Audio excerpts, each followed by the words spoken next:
성공예감 별책 프로! 지식과 지혜를 얻는 가장 경제적인 방법, 성공예감 별책 프로 시간입니다. 오늘 여러분과 흥미진진하게 읽어볼 책은 윌리엄 번스타인이 쓴 부의 세계사인데요. 이 책은 프리즘 투자자문 홍춘욱 대표와 함께합니다. 안녕하세요. 네, 안녕하세요.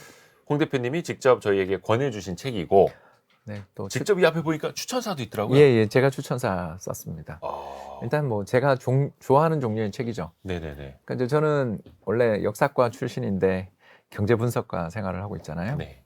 그러다 보니까 이제 원래 역사를 좋아하는데 그 역사에서도 특히 경제 파트를 좋아하는. 그러니까 사람이나 기업이나 국가나 다 마찬가지입니다만 힘들고 어렵던 시기들을 보내다가 어느 순간 이렇게 성장하게 되고 또 육신도 여물고 똑똑해지고 뭐 네. 이런 변화의 과정들을 거치는 것처럼 예.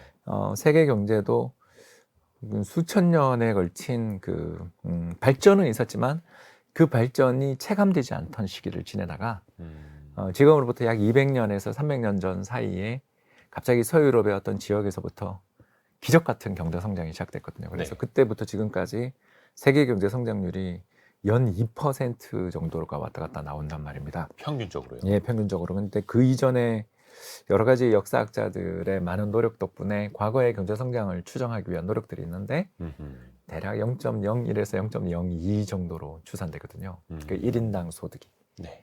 그러니까 사람 1인당 소득의 증가가 예. 1만 2천 년 전 메소포타미아의 어떤 지역, 비옥한 초승달 지대에서 사람들이 이제 농업이라는 걸 시작하면서 정주를 시작하면서부터 뭔가 이제 인류 역사에 있어서 일종의 기록이 나타나기 시작했던 그 시기 내내 연 0.01에서 0.02 정도 성장을 하다가 200년에서 300년 전 사이부터 갑자기 한 1% 이상 또 최근에 많이 높을 때는 2% 이상까지도 경제 성장이 나오는 네. 이런 기적 같은 일들이 벌어졌거든요. 왜 이런 일이 벌어졌냐를 다룬 수많은 책이 있는데 네. 그 책들 중에서 이 책은 대중들이 읽기에 그렇게 어렵지 않으면서도 또 어쩌기 아주 편향된 또는 너무 편벽한 그런 결정론적인 생각들도 좀 약간 배격하면서 우리가 고민해 볼 부분 그리고 또 지금 우리가 당면에 있는 여러 가지 비관론들, 어려움들 이런 것들을 푸는 해법들을 좀 제시해 준다는 측면에서 읽을 만한 가치가 있지 않나 생각합니다. 그냥 뭐 산업혁명이라든지 그런 세계 경제 역사가 아니라 그 안에 메시지를 또 묵직하게 담고 있는 책이기도 합니다. 앞부분에 뭐라 써있죠? 제가 못 읽어가지고 부자 나라와 가난한 나라의 운명은 아주 오래전에 정해져 있었다라고 추천사 쓰셨습니다. 그러니까 이제 우리나라와 북한이죠. 예. 이 문제를 가장 대표적으로 보여주는 것이 그러면 언제냐 그러면 1945년 8월 15일이죠. 그러니까 어떤 날인 거죠. 네. 그 어떤 날에 그 별거 아닌 것 같은 결정, 뭐 얄타 회담이든 뭐든 아니면 저 일본이 항복선을 좀 늦게 한 거라든가 뭐 여러 가지 문제가 있었겠죠. 어떤 그 수많은 사건들 중에서 어떤 특정 날 이후 북한과 대한민국 사이의 경제 성과는 하늘과 땅 차이로 벌어지게 됐고 이 하늘과 땅 차이로 벌어지게 됐던 성과가 나타난 배경은 뭔가 이런 걸 이제 뒤져보면 그렇죠. 결국 여기 이제 이 책에서 다루고 있는 여러 가지 경제 성장의 조건들이 이 나라에 존재하는가 그런 경제 성장의 조건들을 충족하는가 또 이 정책과 반대로 갔는가 이 순리대로 갔는가를 따르느냐에 따라 그 나라의 미래는 거의 정해져 있는 거 아닌가 이런 생각들을 하게 되면서 추천사 이름을 오래전에 어떤 나라가 부자 나라가 되는 거 아닌가는 상당 부분 그러니까 지금 당장의 노력도 중요하지만 그 과거의 어떤 선택 그 과거의 어떤 제도들 때문 아니냐 뭐 이런 내용을 담고 있습니다. 그 핵심 키워드가 되는 네 가지는 잠시 후에 여러분께 들려드릴게요. 그게 제일 이제 중요한 지점이고요. 이 책이 2004년에 처음 나온 책이더라고요. 네, 맞습니다. 국내에는 2007년에 나왔었고 올해 또 개정판이 나온 책이고요.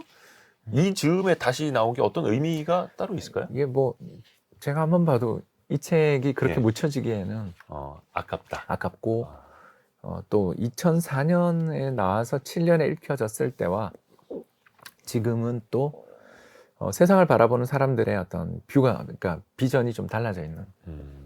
그러니까 2004년에서 2007년 사이에는 좀 표현하자면 성장의 시기 또 중국이 막 가세하는 네. 그런 시기였다면 지금은 그렇게 우길승천 세계 G2를 넘어서서 G1으로 성장할 것 같던 중국이 기세가 꺾여 있는 네. 반면 미국의 부활이라는 말이 그렇죠. 나올 정도로 어마어마한 경제 성장의 시대가 펼쳐지고 있는 음.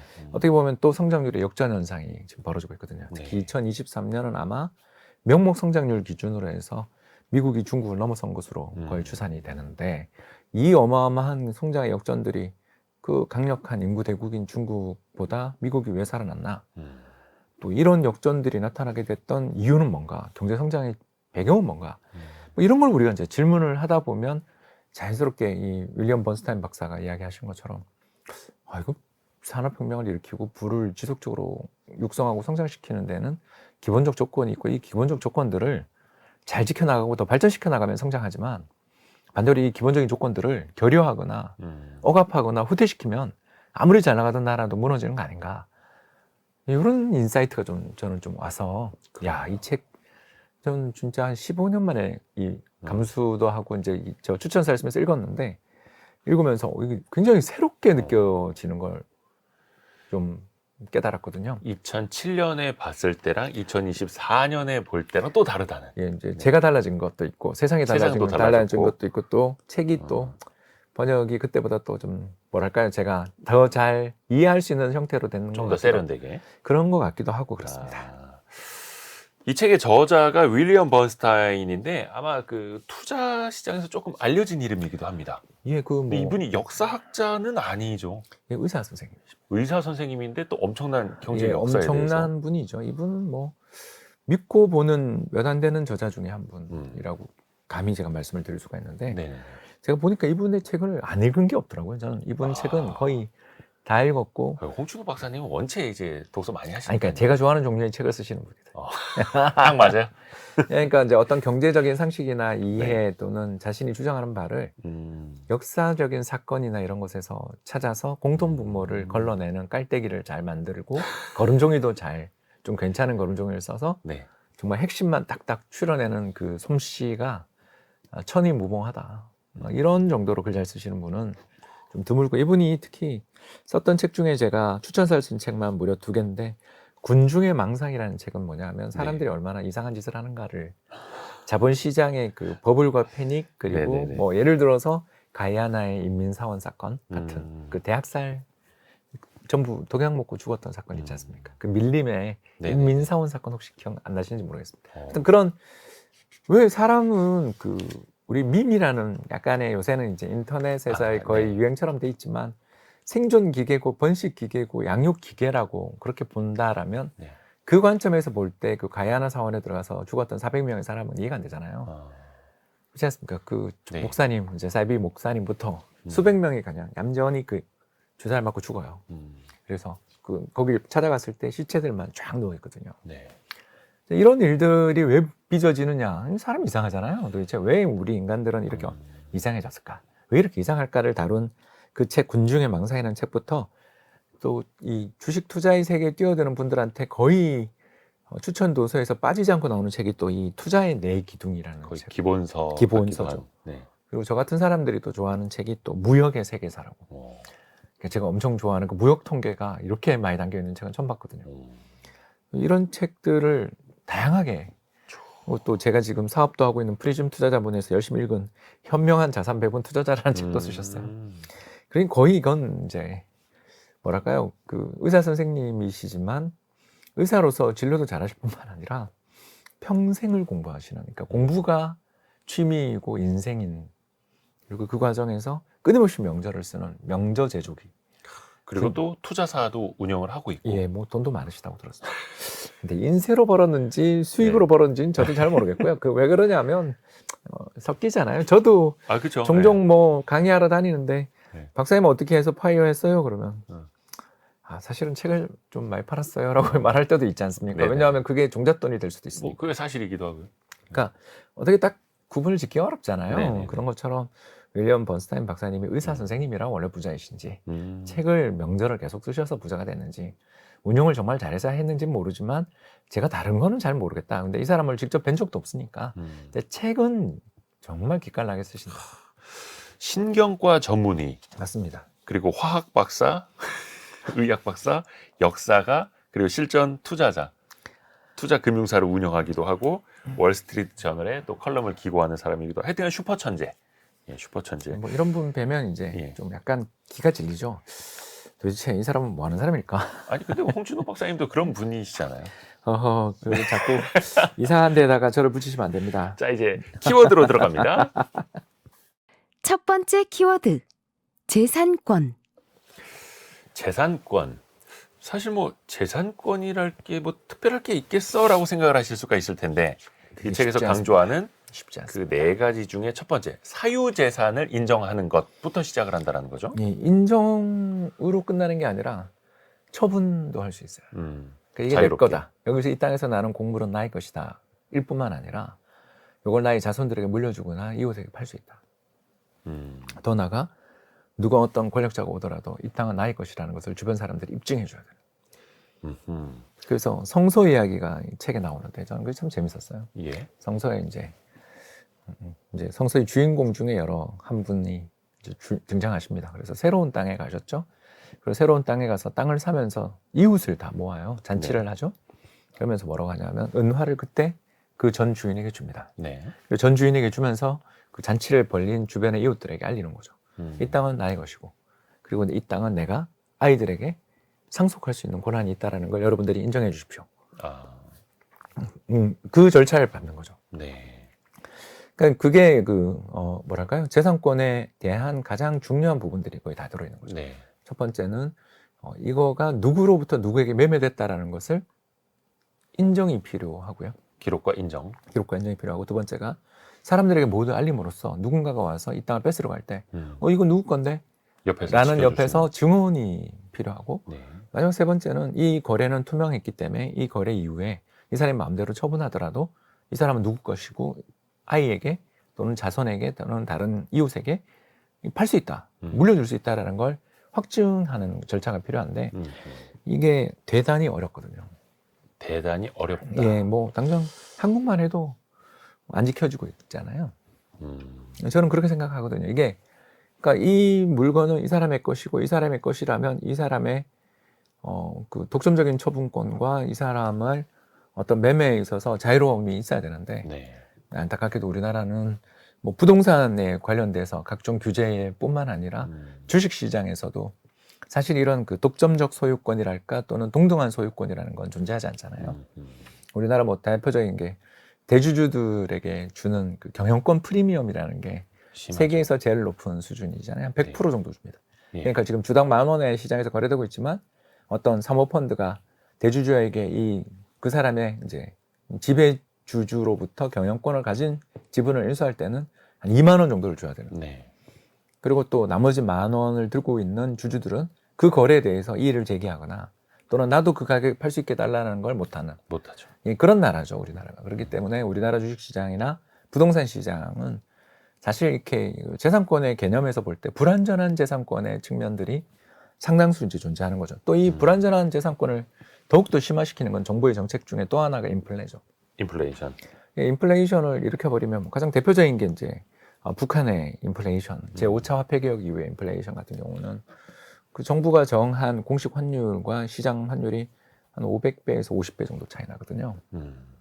그래서 그 사실상 위엔화나 달러로 경제가 돌아가는 사회가 됐잖아요. 왜 이런 일들이 벌어지냐 하면 그 화폐를 너무 윤전기를 많이 돌리고 더 나가서 국권 화폐를 신권 화폐로 교환할 때 시간을 너무 억제하거나 또는 한도를 정해버리는 식의 그런 정책들을 통해서 국민들의 부를 한 방에 없애버리고 또 평등 사회를 만들려는 그런 동기들 속에 심각한 인플레이션이 발생하는 거죠. 그렇죠. 그리고 그런 인플레이션들이 발생해버리면 자연스럽게 어떤 소유권, 뭐 예를 들어서 대표적인 소유권이 채권이겠죠, 그죠? 주식도 있고, 뭐 채권도 있고, 부동산 이 세 가지 정도의 자산이 아마 중요한 우리의 자산일 텐데 이 자산 중에 인플레가 날 때 가장 심각한 타격을 받는 자산은 은행 예금이나 채권이잖아요. 그건 거의 휴지 조각이 되는 거죠. 그러니까 이런 식의 어떤 다양한 방법으로 재산권을 억제하는 과정이 있기 때문에 이 재산권에 대한 보호가 어느 정도까지 이루어지느냐에 따라서 사실상 하늘과 땅 차이의 보호가 존재하는 거고 우리는 뭐 대부분은 보호되지만 보호되지 않는 경우도 많은 그런 상황이라고 볼 수 있는 거죠. 재산권을 보호하는 것 자체가 중요하다라고 이 책에서도 강조를 하는데 그게 또 쉽지만은 않은 거고 또 이 책에서 보면은 인플레이션을 제대로 잡지 못하는 정부는 국민의 자산을 거의 강탈하는 거나 마찬가지다라고도 뭐 지금 아르헨티나에서 하더라고요. 벌어지고 있는 일들이 그런 거죠. 거기 예. 같은 경우 제가 이제 뭐 회사 자문을 하는데 예. 그 회사에서 아르헨티나로 동전을 수출해요. 오. 은화, 동화 이런 거 있죠. 네네네. 왜 그런 걸 수출하고 또 그 수출하신 분이 좀 이렇게 상담을 원하시잖아요. 네네네. 아르헨티나 경제 어떻게 보냐. 이렇게 묻더라고요. 그래서 저기는 망할 수밖에 없는 나라다. 왜 그래요? 이렇게 묻잖아요. 그 수출한 대금을 네네네. 그분은 이제 달러로 받을 테니까 네.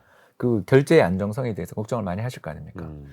물으니까 제가 딱 그랬거든요. 이 나라는 국민들로부터 세금을 걷어서 쓸 생각보다는 윤전기를 돌려서 정부의 지출을 모두 해결하려고 드는 나라다. 음. 그렇기 때문에 화폐의 가치가 떨어지고 국민들은 그렇죠. 아르헨티나 페소화 등으로 화폐를 받게 되는 순간 이걸 빨리 쓰는 게 승자가 되는 거예요. 그러니까 월급 나온 당일에 다 쓴다 하더라고요. 예, 저축이 한 달치를 미리 사놓는. 저축이 의미 없는. 네. 그리고 이제 당연히 사재기가 그렇죠. 하고 그리고 어떻게 보면 이제 담배가 더 공식 화폐가 되고 아. 또는 미국 달러, 뭐 좀 주변국에 있는 여러 통화들이 더 중요한 그런 물물거래에서의 중개수단이 되는 나라가 되는 거죠. 그렇기 때문에 그 나라에서는 이제 그래서 동화, 은화, 금화 같은 실물 화폐도. 실물. 근데 실물 화폐는 또 문제가 있는 게 이제 테두리 깎아내기 문제가. 아, 예, 조금이라도 이렇게, 더 예, 이렇게. 중량 속이기. 예, 그래서 아주 손재주 좋으신 분들이 네. 역사적으로 그런 예, 게 많았죠. 많은 그 테두리 깎아내기 솜씨들을 발휘하잖아요. 아무튼 믿기 글로벌 저 카퍼 그 구리 가격이 상승하는 시기에는 우리나라 예전 구전들이죠. 그거 녹여서 파시는 분들도 종종 출연하는 거 아시지 않습니까? 우리나라 뭐 조선 시대에도 그래서 벌 받았던 사람들 많았다고 뭐 하더라고요. 그때는 뭐 이제 사전도 네. 사전이지만 나라에서조차 그 주무부서들마다 다 화폐를 찍었어요. 부서별로. 예, 그래서 각 부서의 재정을 분할해주기보단 각 부서가 알아서 먹고 살라는 형태의 재정이었던 시절도? 거죠.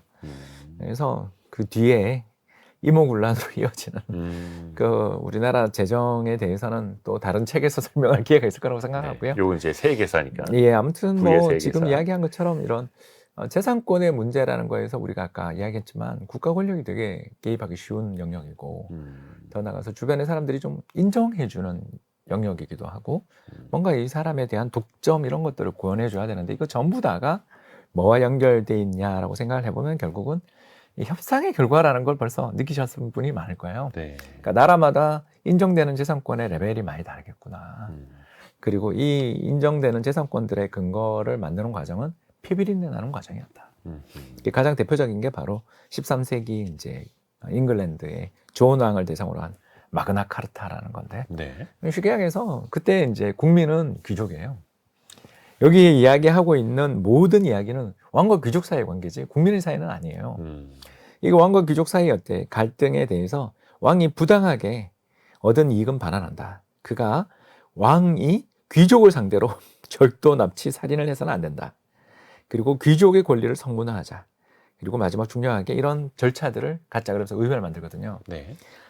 요게 이제 1688년 명예혁명까지 계속 발전되어 오면서 자연스럽게 어떤 과정을 거치냐면 요게 이제 귀족이었다가 네. 자유민이 되고 국민이 되는 거죠. 아하. 그래서 임금님이 국민의 재산을 강탈하고 마음대로 런던 탑, 영국 여행 가시면 꼭 가셔야 되는 그 런던 타워 오브 런던에 가시면 그 어마어마한 고문도구를 이제 구경할 수 있지 않습니까? 거기다 집어넣어 놓고 어떻게 죽여줄까 돈 내놔 이렇게 이제 하잖아요.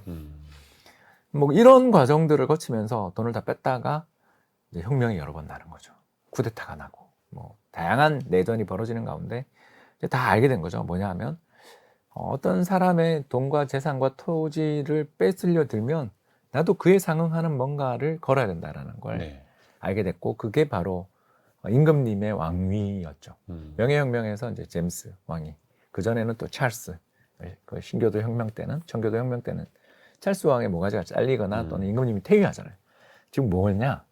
상대의 재산권을 뺏겠다면 너도 목을 걸어야 되는. 그러니까 상대가 이 문제에 대해서 언제든지 자신의 재산을 지키기 위해 떨쳐 일어날 것이라는 것을 느끼고 그 국민이 무서워해야 재산권이 보존이 되는 거죠. 네, 그렇죠. 그렇지 않는다면 말뿐인 재산권의 보존은 의미가 없는 거죠. 그렇죠. 그래서 민주주의 국가들이 지지율이 가장 많이 떨어질 때가 언제냐면 인플레가 날 때라는 거죠. 그러니까 자산이 녹아내릴 때. 그렇죠. 뭐 더 나가서 나는 가만히 앉아 있는데 벼락거지가 되는.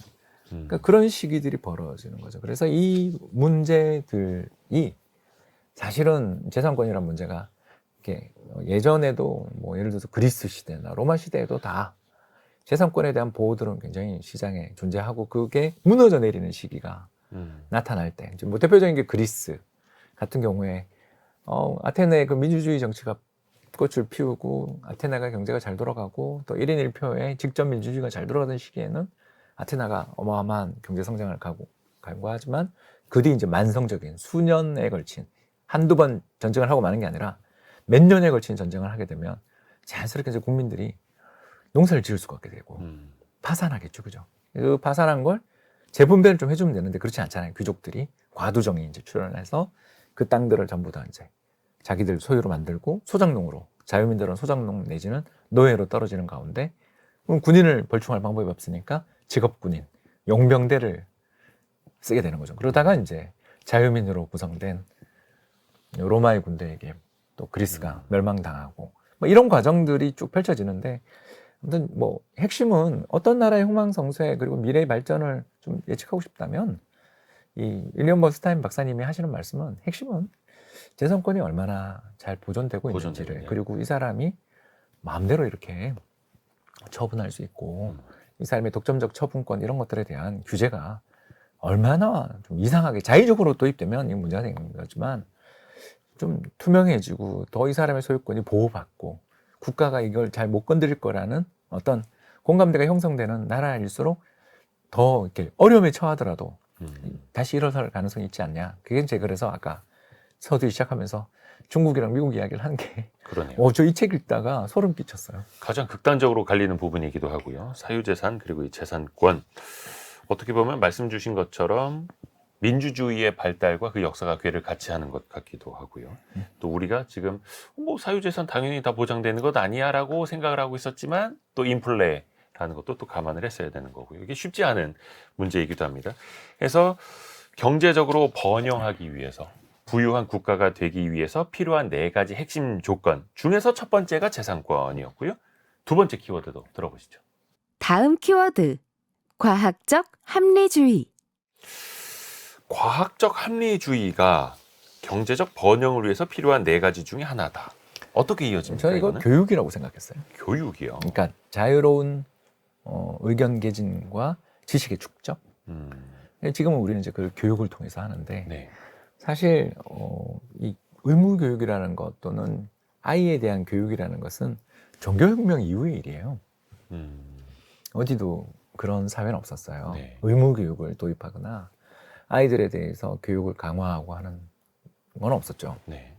왜 제가 이제 이 말씀을 좀 드리냐면 여기서 이제 책 이야기하는 곳이니까 다른 네. 책 이야기해도 되잖아요, 그죠? 네. 그래서 제가 최근에 읽었던 책 중에 또 재밌는 책이 보이지 않는 중국이라는 책이었는데 보이지 않는 중국. 예, 아마 이대호 기자님도 접하거나 내용의 일부를 보셨을 거예요. 네. 이 책의 핵심 내용이 뭐냐면 중국에서 고등학교를 졸업한 25세에서 35세 근로자들의 비중이 몇 %냐라는 질문을 해요. 그러니까 다시 말해서 중학교 졸업장 정도를 가지고 있는 사람을 넘어서서 네. 고등학교나 대학 졸업장까지를 가지는 사람이 전체 노동자의 몇 프로일 것 같냐. 이걸 하는데 저는 20%라는 거에 대해서 20%대라는 거에 대해서 너무나 놀랐거든요. 참고로 인도도 20% 정도입니다. 네. 그러니까 그 중학교 졸업장 정도이거나 중학교 중퇴가 대부분인 그러니까 고등학교 졸업장을 가지거나 그 이상 학력을 가지신 분이 20%인 거죠. 네. 그러니까 왜 이런 게 중요하냐면 결국은 우리가 생성형 AI 세상을 살면서 네. 어떻게 보면 지식경제혁명이 지금 실시간으로 진행되는 중인데 그렇죠. 이런 지식경제혁명 속에서 우리가 앞으로 예전이나 지금이나 많이들 중요하게 생각하는 게 인간의 육체적 노동력도 정말 중요하지만 사실은 그 육체적 노동력에 못지않게 중요한 것은 그렇죠. 재산권을 통해서 뭔가 사회의 부가 축적되고 그 축적된 걸 잘 관리하고 뭔가 새로운 걸 투자를 해 나가고 뭔가 이걸 발전시켜 나가기 위해서는 지식의 전수와 습득이 필요한데 그렇죠. 그 지식의 전수와 습득이 제대로 되지 않는 문제 환경을 갖고 있는 지역과 그렇지 않은 지역은 이 하늘과 땅 차이에 또 격차가 벌어질 수 있는 거죠. 그러니까 단순히 그냥 학력이 얼마나 높고 낮으냐가 아니라 이 지식이 얼마나 오랜 기간 잘 전수가 되어가느냐. 되는. 그래서 이 책에서 음. 엄청 강조를 하는 게 바로 그 구텐베르그 이야기를 하는 거예요. 아, 이제 이런 면에서 우리가 참 아쉬운 거죠. 왜냐하면 뭐 직지신경부터 그렇죠. 우리나라 훨씬 더 빨랐는데. 예, 우리나라가 훨씬 더 빠른 그 표현이 좀 그렇습니다만 뭐 아무튼 인쇄술에 있어서는 예. 거의 한국, 중국이 금속활자 만들고 뭐 목판부터 세계 탑이었는데 네. 이 18세기, 19세기 경 일본이나 유럽에서 출판된 건수들에 대한 통계를 제가 한번 본 적이 있었는데 지수 커브거든요. 이렇게 몇백 종이 몇만 종이 돼요. 네네네. 그래서 어마어마한 독서의 시대가 열리는 걸 볼 수 있거든요. 그게 언제냐면 16세기 1500년대에 시작됩니다. 그러니까 1457년 구텐베르그의 발명이 한 100년 사이에 전 유럽을 전부 사람들이 책 읽는 사회로 만들었던 거죠. 그러니까 이거가 굉장히 중요하지 않냐. 그러니까 문식률이 몇 프로냐도 참 중요하겠지만 그런 것보다 자유롭게 토론하고 자신의 의견을 밝혀내갈 수 있는 사회. 그게 이제 이 책에서도 잘 나오는 그 바로 신교 또는 종교혁명의 의미 부분인데 네. 이거에 관련돼서 재밌는 논문들이 최근에 엄청나게 나오고 있거든요. 그래요? 그래서 이 책에는 아직 소개가 안 됐죠. 왜냐하면 이 책은 2004년에 그 전에 쓰여진 책이니까. 근데 그 뒤에 나온 재밌는 책들이나 재밌는 이런 흐름을 보면요, 그 종교 개혁이 활발하게 이루어지고 특히 마르틴 루터가 네. 적극적으로 활동했던 지역일수록 그 뒤 100년 동안 성장률에 차이가 엄청나게 벌어지거든요. 그래서 그걸 가지고 이제 막스 베버는 프로테스탄티즘과 자본주의 정신이라는 네. 유명한 책을 써서 프로테스탄티즘, 신교 정신이 경제를 성장시킨다 이렇게 지적을 했는데 지금 경제학자들이 그 수많은 경제학자들이 공부를 해보니까 그것도 맞는 말이지만 일부 맞죠? 그것도 맞는 말입니다. 근데 또 다른 걸 발견을 하게 되는 게 뭐냐면 이 루터가 그 독일어 성경을 찍어낸 거가 세상을 바꿨다라는 거예요. 즉 라틴어로 엄청나게 문법이 복잡한 그리고 이미 죽어버린 언어인 라틴어로 성경을 읽고 그 성경만을 독점하던 그죠 신부님과 주교가 독점하던 사회에서 모든 사람이 성경을 읽는 사회로 그리고 그 성경을 읽기 위해서는 당연히 독일어를 읽을 수 있게 가르쳐야 되겠죠. 네. 그래서 의무 교육이 아이들에 대한 초기 의무 교육들이 활성화된. 그리고 지식이 똑똑해지는 순간, 그쵸 우리 한글 창제 때 반대파들의 이야기가 나오는 거죠. 아래 것들이 똑똑해지면 나라가 불안정해지는데 좋게 이야기하면 아래 것들이 더 많은 아이디어와 더 많은 생산성과 그리고 더 그렇죠. 뭐 표현이 좀 그렇습니다만 신박한 아이디어들을 실행을 시켜 나가면서 사람들의 머릿속에 자꾸 뭔가 새로운 지식들을 집어넣게 되는 자극을 주고요. 이 자극이 세상을 바꿔 나가는 거죠. 그래서 이 종교혁명을 전후해서 어마어마한 변화가 나타나게 되는 것들이 뭐 종교적인 어떤 권위 이런 게 무너진 것도 있겠지만 저는 이 출판 인쇄술의 비약적인 발전 그리고 이 출판 인쇄술의 비약적 발전을 통한 교육의 중요성 그리고 더 나아가서 이 잘 배운 사람들이 자유롭게 권위에 도전하는 세상이 온 것. 물론 이것과 아까 이야기했던 명예혁명은 똑같이 왔겠죠. 왜냐하면 이제 권력자들이 너 마음에 안 들어 사형 이렇게 못하게 되는 그렇죠. 어떤 그런 관계들 속에서 또 자유로운 토론도 가능해졌겠죠. 아니, 그런 면에서 놓고 볼 때, 이게 교육이라는 것, 그리고 이 교육을 창발시킬 수 있는 어떤 억압적인 분위기를 해소하는 것, 자유로운 분위기를 만드는 것. 그러니까 나이로 너 몇 살이야 하는 분위기가 아닌, 당신이 이렇게 공부를 많이 했구나. 나 이거 몰랐네. 인정할 수 있는 분위기를 만들어 나가는 과정이 훨씬 더 경제 성장에 이로운 거죠. 누구나 토론할 수 있는 환경. 그래서 이 프로가 참 의미 있는 게 아닌가. 저는 좋은 책들, 우리가 생각했었던 어떤 그 편견들이 꽤 많잖아요, 세상에는. 근데 이제 그런 편견들 중에 하나가, 대표적인 편견들 중에 하나가, 저 나라는 국민성이요. 저 나라는, 이게 국토가 우리는 다 그런 생각들을 좀 많이 하잖아요. 네. 그런 것들에 대한 또 부분들, 의견 부분들은 상당히 일리 있는 부분이 많은데, 유럽 여행을 가보신 분들은 다 느끼셨을 거예요. 영국이 유럽에서 제일 볼품이 없는 지역이라는 건 지리적으로. 위스키 먹으러 저 스코틀랜드 갈 때나 좀 그렇지만 그 구름 낀 음울한 풍경들 그리고 여름에도 뭐 시원하게 햇빛도 제대로 내려지지 않고 그런 거에 비해서 스페인, 이탈리아 또는 남부 프랑스 같은 지역들 여행 다니시면 와 여기 얼마나 비옥하고 풍부한가. 네. 도대체 농업 생산량의 측면이라든가 자연 지리적 환경에서 본다면 비교가 안 될 정도로 풍요로운 지역들은 그 뒤에 산업혁명을 못 일으키고 왜 반대로 영국은 저렇게 어마어마한 산업혁명을 일으켜서 자신의 시대 19세기를 자신의 시대로 만들었고 지금도 G7 중에 하나잖아요. 네. 왜 이런 걸 만들었나? 생각해보면 섬이라는 게 지리적 환경에서 본다면 분명 농업 생산력의 측면에서는 정말 아주 보잘것없는 네. 그런 지역일지 모르지만 그런 자유로운 토론을 가능하게 만드는 약간 교황청으로부터 좀 떨어져 있었다라는 게 이익이 된 면도 있지 않나라는 그러니까 그런 식으로 지리적 환경을 봐야 되는 거지 지리적 환경이 모든 걸 좌우한다라는 식으로 볼 수는 없는 거 아닌가 네. 그런 생각을 하게 됐습니다. 그래서 그냥 단순히 과학이 아니라 과학적 합리주의. 그렇습니다. 이걸 또 후대에 얼마나 또 이어갈 수 있을 것이냐. 이게 이제 두 번째 키워드였고요. 세 번째 키워드로 이어갑니다. 다음 키워드. 발달된 자본시장. 부자 나라와 가난한 나라의 차이. 그 세 번째가 자본시장입니다. 자본시장. 얼마나 금융을 주고받을 수 있는 시장이 있느냐. 우리가 흔히들 이제 마켓이라고도 하는데 우리는 이제 금융시장이라고도 하고 그 역사의 뿌리는 어디까지 거슬러 가면 좋을까요? 12%. 네? 바빌로니아의 대출 금리입니다. 아, 12%. 예, 그래서 이제 역시 제가 또 감수한 책, 금리의 역사라는 책이 있는데요. 네네. 그러니까 제가 예전부터 이런 책을 좋아합니다. 그래서 이제 경제 역사학자죠 리처드 실러님이 쓰신 금리의 역사라는 책이 있는데요. 금리의 역사라는 책을 제가 읽으면서 놀랐던 게 이 문자와 숫자의 발명은 모두 이 대출에서 시작됐다.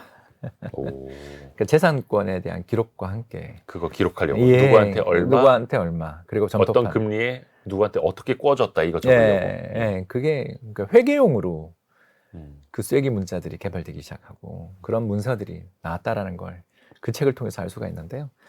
그 책 보면서 제가 참 재밌었던 것 중에 하나가 이분의 이야기가 지금 여기서 제가 잠깐 이야기하자면 이자율은 사회의 건전성을 보여주는 척도다.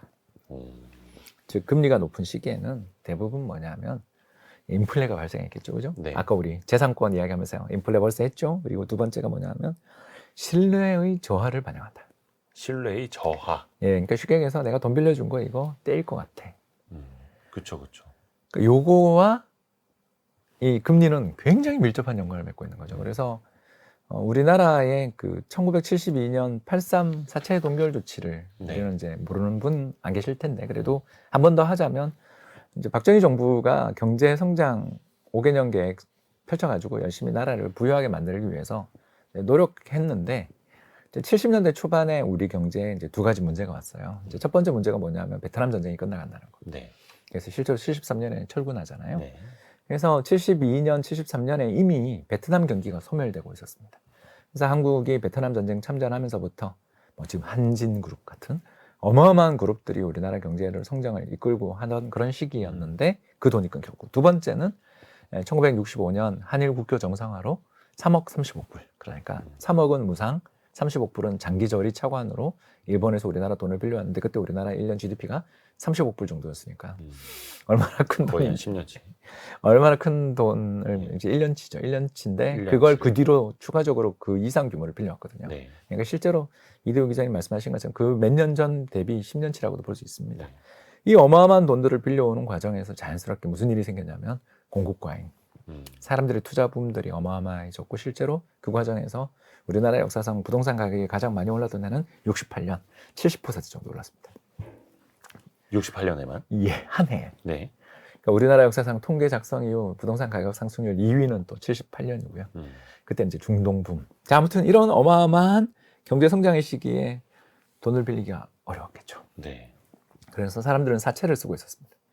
그래서 이것 때문에 장사를 못하겠다. 또 아까 이야기했던 공급 과잉과 또 베트남 정전의 종전 등으로 인해서 경제가 어려워지니까 사채 동결이라는 걸 하죠. 뭐냐면 사람들끼리 기업 간에 빌려줬던 돈들 동결. 그리고 3년 거치 5년 상환. 더 나가서 이자는 16%. 이런 세 가지 조치를 취하면서 사채를 일거에 동결시키면서 쉽게 해서 이들 기자가 저한테 돈 빌려준 거를 네. 동결시키고 이자를 깎았어요. 자, 그러면 조사에 나온 결과 평균적인 이자율은 얼마였나? 사채 이자율은 얼마였냐면 54%였습니다. 84년도에요? 아니요, 73년. 73년도에? 72년, 73년 사이에 벌어진 일입니다. 자, 50%대. 자, 왜 그럴까요? 경제 성장률 암만 높아도 10%거든요. 네. 근데 왜 54%냐? 두 가지가 발명되는 거죠. 첫 번째, 인플레이션. 집값이 50%, 70% 오르는데 인플레는 측정된 것보다 사실 더 높았을 것이다. 네. 두 번째, 사채 동결 조치가 언제 이루어질지 모른다라는 거에 대해서 누군가는 알 수도 있지 않았을까? 이런 생각을 우리는 하게 되는 거죠. 결국 이 정도 금리와 이 정도 불신이 세상을 지배하고 있는 사회에서 어떤 사업을 한다. 자, 우리 아까 재산권도 보호됐고 똑똑한 사람들이 이제 등장했어요. 왜냐하면 어려서부터 의무 교육이나 또는 여러 가지 어떤 교육들을 받으면서 똑똑한 기술자들, 제임스 와트 같은 사람들 또는 코페르니쿠스 같은 사람들이 등장을 해서 자신의 이야기들을 책으로 쓰고 스타가 되고 그리고 수많은 사람들에게 동조를 얻어서 자 사업을 시작하는데 대출금리 50% 이러면 할 수가 어떤 곳이 성공하겠는가? 성공하기 어려운 거죠. 결국 이걸 떨어뜨리는 게 자본시장의 발전에 있어서 가장 중요한 거고 그럼 자본시장 발전에서 가장 중요한 게 뭔가가 벌써 앞에 있는 이야기가 다 나왔죠. 재산권인 거죠. 네. 그러니까 국민들에게 돈을 갈취할 목적으로 이제 돈을 빌려준 사람들을 갈취하는 거죠. 대출해준 사람들의 재산을 떨어뜨리는 거잖아요. 그렇죠. 그런 일들을 하지 않을 거라는 신뢰. 더 나가서 또 이런 그 합리적 이성, 합리적 과학주의, 뭐 과학적 합리주의 등등 좋습니다.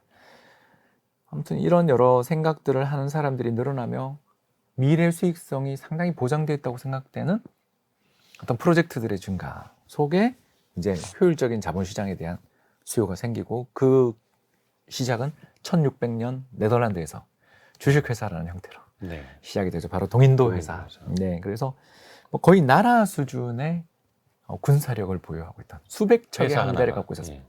그리고 이제 EIC 역시 영국 동인도 회사도 네. 인도 대륙을 인도 아대륙을 한때 무력으로 지배했던 나라들이 나오게 되는 거죠. 이게 가능한 이유는 그렇죠. 한 사람 한 사람의 재산만으로는 이거를 그렇죠. 유지할 규모가 안 수가 없죠. 되니. 규모가 안 되니까 주주들로부터 돈을 빌려서 그 주주들에게 돈을 빌린 돈을 가지고 이 회사는 몇백 년간 운영해 나가면서 계속 배당을 해주고 또 주식 시장에서 거래를 시켜 나가는 네. 이 과정을 거치고 이제 두 번째가 사람들 집집마다 숨겨져 있던 그 구들장 속에 숨겨져 있던 금과 은 같은 이제 말 그대로 시장에서 아주 가치를 인정받는 화폐들을 이제 금융시장, 자본시장에 끌어들여서 그걸 갖고 제임스 와트 같은 사람들한테 돈을 빌려줄 수 있는 또는 EIC, 동인도 회사한테 돈을 빌려줄 수 있는 어떤 거대한 어떤 금융기관의 형성 이런 것들이 이루어지게 되기 위해서는 아까 이야기했던 그 두 가지가 필요했던 거죠. 재산권 그리고 과학적 합리주의. 여기에 제가 생각했을 때는 이제 사람들이 점점 도시에 몰려들고 그리고 도시에 몰려든 사람들이 어떤 신뢰 이런 것들이 조금씩 형성되기 시작하면서 이번에 한번 보고 말 사람들이 아닌 이 사람은 나에 대해서 뭔가 돈을 빌려주더라도 떼먹지 않을 거고 이 돈은 은행에 가면 좀 보호될 것이다라는 어떤 신뢰를 가질 만한 그런 금융 시스템들을 만들어 나가는 과정들이 수백 년에 걸쳐서 펼쳐지는데 이 금융 시스템에서의 가장 특징은 승자 독식이고 크면 클수록 좋은.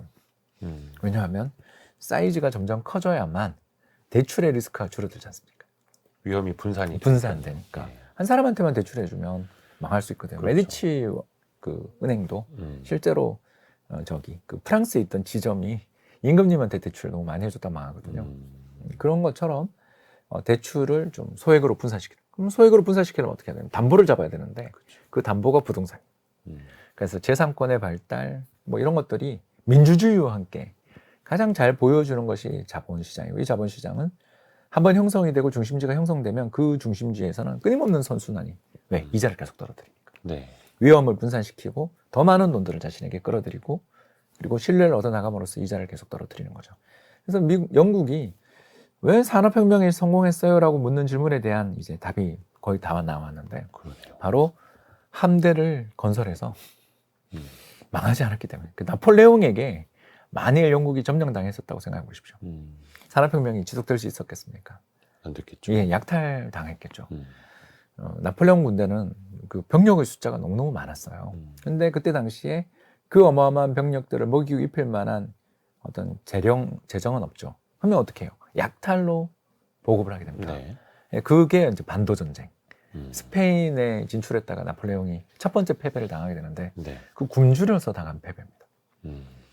이게 약탈을 하다가 결국 스페인 국민들의 반란에 직면한 상태에서 웰링턴 장군이 이끄는 영국군이 전쟁에서 맞서 싸워주지 않아요. 왜? 굶주리고 있는 군대랑 빨리 싸울 필요가 없잖아요. 네. 네. 시간을 끌어도 되니까. 시간을 끄는 거죠. 네. 그러니까 이걸 이끌어내는 걸 보면 다 이 답이 딴 나라에 비해서 명예혁명 이후에 영국의 금리가 되게 많이 떨어져요.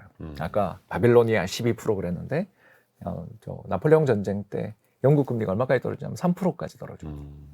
그러니까 딴 나라는 약탈로 군대를 입히는데 네. 영국은 대출로 배를 만들 수 있는 거죠. 왜냐하면 당장 세금을 더 걷는 거는 불황을 가져오잖아요. 그렇죠. 그래서 대출을 하는 거죠. 대출을 일으켜서 그걸로 배를 만드는 거죠. 그리고 그 배가 트라팔카에서 프랑스 해군을 쳐부수는 거고. 결국 돈으로 하는 거죠, 전쟁은. 이때부터 발달된 자본시장을 가지고 있는 나라가 전쟁의 최종 승자가 되는 그런 패턴이 나오게 됐다. 이렇게 볼 수 있습니다. 그래서 돈이 돌게끔 만들고 그게 산업을 키우게 하고 또 그 가운데서 시스템을 지키면서 신뢰도 키워나가는 거고 그게 또 선순환이 되는 거고요. 그래서 부를 일으키기 위해선 잘 사는 나라가 되기 위해서는 자본시장 역시 중요하다라는 겁니다. 그러면 이 자본시장이 뭐 앞에서도 1600년대 초반에 네덜란드에서 처음으로 주식회사가 만들어졌고 또 네덜란드 금융시장이 좀 몰락한 이야기도 또 나오던데요. 자본시장이 완전히 꽃을 피게 된 계기 시점은 언제로 보면 좋을까요? 이제 시작이야. 예. 17세기 네덜란드인데 네. 네덜란드에게 운이 없었죠.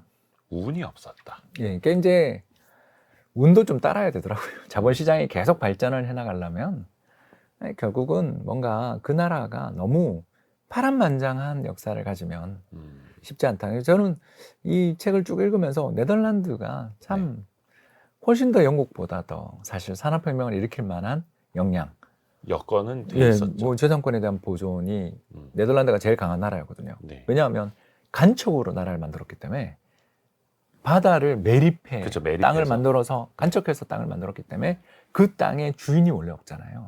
바다였죠. 그걸 흙을 져서 날라서 운하를 만들어서 간문을 만들어 물을 빼냄으로써 그 땅을 만들었으니까 네. 소유권 문제가 영주들하고 싸울 일이 싸울 일이 애초에 없었던. 애초에 없는 거죠.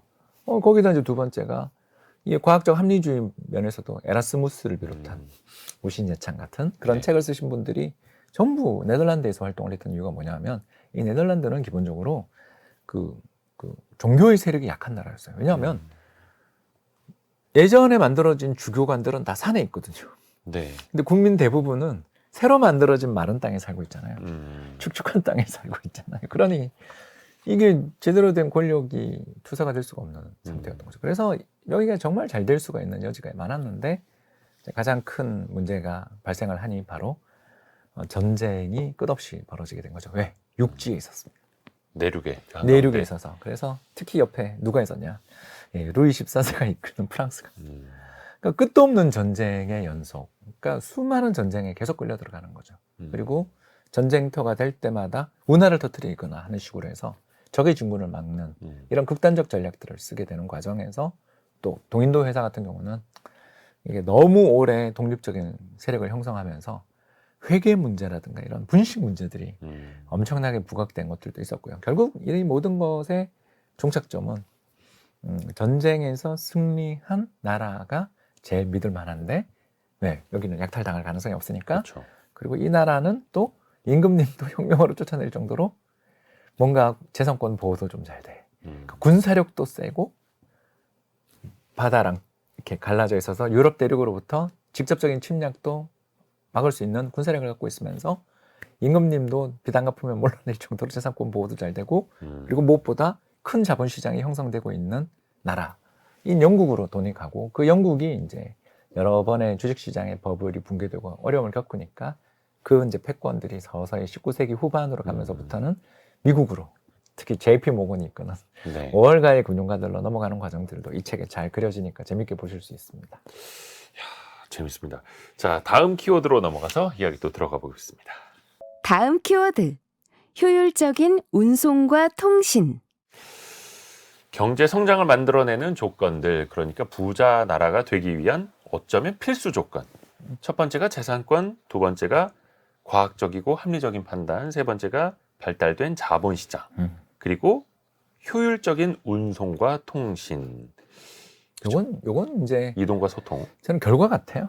결과요. 그러니까 그 세 가지가 다 달성이 되며 혁신을 만들어내는 거잖아요. 네. 그러니까 혁신의 엔진이 뭘까? 이런 통신과 교통수단들이 발달해야 경제가 발달한다 동의하는데 네.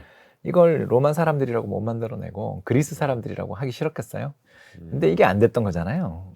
왜? 어찌됐든 경제가 발전하면서 운송과 통신도 자연스럽게 발달되었을 것이다. 그렇죠. 그래서 요거는 이제 저는 이 책이 정말 저는 재밌게 읽었지만 네. 요 효율적인 운송과 통신이 굉장히 중요한 경제 성장의 근거이고 발달의 어떤 조건이다라는 건 알겠지만 이건 앞에 했던 재산권의 보호와 과학적인 합리주의 그리고 발달된 자본시장이 뭉쳐서 만들어낸 혁신의 결과 아닌가. 원인일 수도 있고 결과일 수도 있고. 그렇죠. 서로 네. 다 상호작용하는 거지만 전 뭐 이분이 쓴 특히 무역의 세계사를 읽으면서 그 교육 비용의 극적인 하락을 보여주는 통계들을 많이 봤거든요. 이게 왜 아일랜드 사람들이 1850년대, 60년대에 그 감자 기근을 겪으면서 네.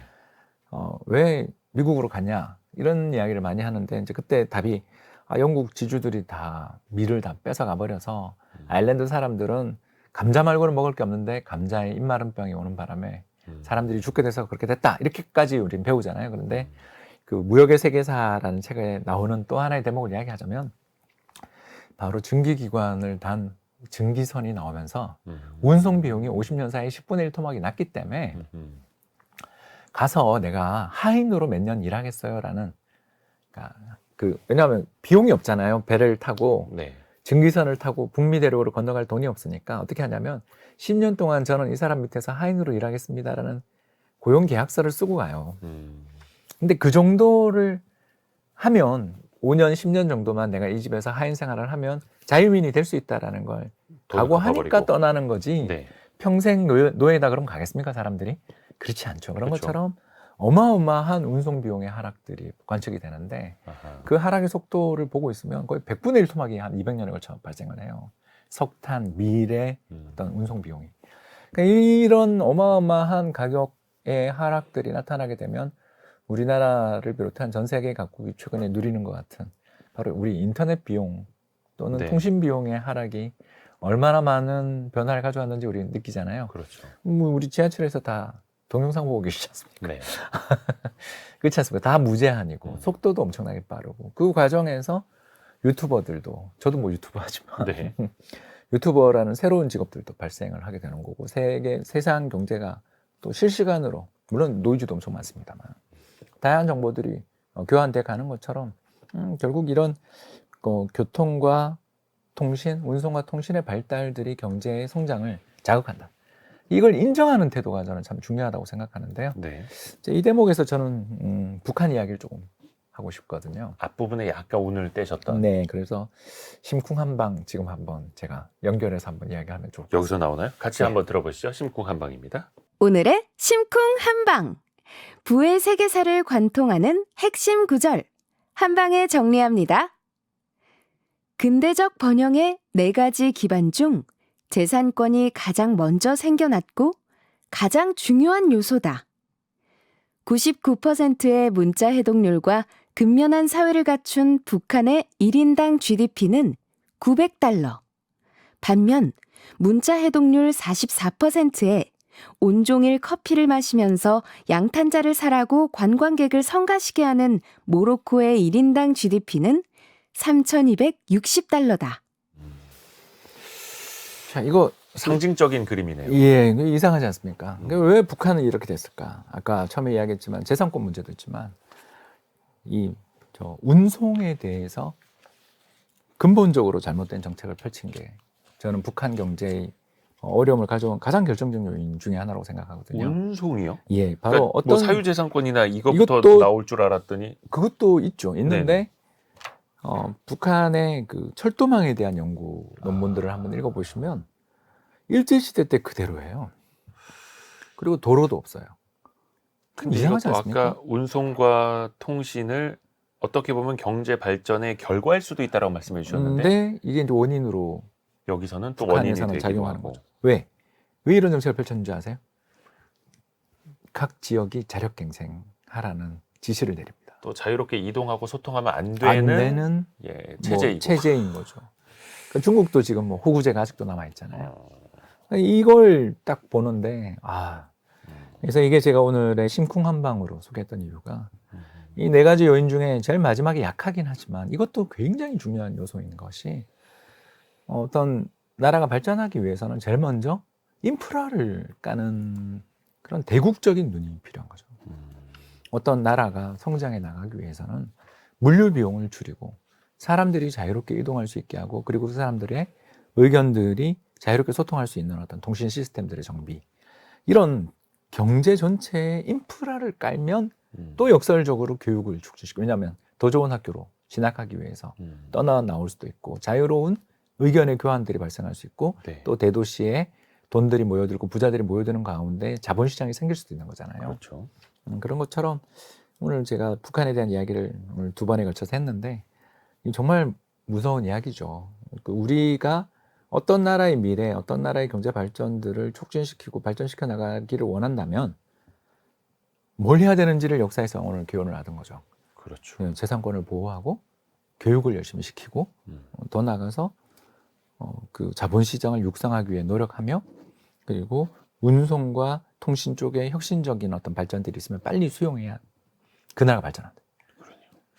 이게 안 되면 또 이게 지체되거나 이거에 대한 투자가 게을러지면 저는 이제 여기서 이제 유럽 이야기를 할 수밖에 없는데 유럽 여행해 보신 분들 다 느끼지 않으세요? 지하철에서 전화가 되던가요? 그냥 옛날 그대로 있는 예, 왜 이렇게 됐을까? 머물러 있는 왜 이렇게 됐을까? 또 고속철도가 우리는 정말 이제 전국 방방곳곳을 다 가는데 당일 생활권 당일 생활권으로 가고 있는데 왜 그 나라는 그런 고속철도의 건설이나 또는 주요 간선도로들의 노후화 현상들 이런 것들이 그러니까 고속도로 건설까지는 바라지 않더라도 주요 철도들의 노후화 현상이 벌어지는 지역들 되게 많은 걸 느끼셨을 겁니다. 결국 경제가 꾸준히 성장하고 발전해 나가기 위해서는 세 가지의 결과이기도 하지만 이런 통신과 또 운송의 발전 같은 추가적인 요인들도 함께 고려해서 보게 되면 저는 이 책을 읽으면서 우리나라는 잘하고 있는가 그리고 어떤 나라에 대해서 투자를 하면서 저는 이제 자문사 대표니까 네. 어떤 나라에 투자를 할 때 이 요건에서 볼 때 개선되는가 악화되는가를 판단한다면 그렇죠. 좋은 투자의 기회도 또 잡을지 않을까 이런 생각들을 참 하게 됐던 것 같습니다. 저도 누누이 말씀드렸습니다만 이 네 가지 모두 다 우리나라에 잘 있는 거 아니야? 라고 생각할 수도 있겠습니다만 사유재산권, 과학적 합리주의, 즉 교육, 발달된 자본시장, 운송과 통신에 계속되는 혁신 과연 이게 우리는 과거에 머물러 있는가 혹은 악화되지는 않는가 혹은 지속적으로 개선하고 발달되고 있는가를 또 한번 자문해 볼 수 있는 그런 좋은 시간이었습니다. 사실 조금 두껍고 어려운 책이기도 한데 홍준호 박사님 통해서 조금 더 쉽게 또 설명이 잘 된 것 같습니다. 감사합니다. 감사합니다. 고맙습니다. 프리즘 투자자문의 홍준호 대표와 함께 했고요. 저희가 다음 주 별책 부록은요. 박정호 명지대 특임 교수와 함께 세계 지도를 펼치면 돈의 흐름이 보인다라는 책도 재미있게 읽어보겠습니다. 별의별 이야기를 책을 통해서 나누는 별책 부록 여기서 모두 마치고요. 월요일 아침 9시 5분에 다시 뵙겠습니다. 성공 예감은 오늘도 여러분을 응원합니다.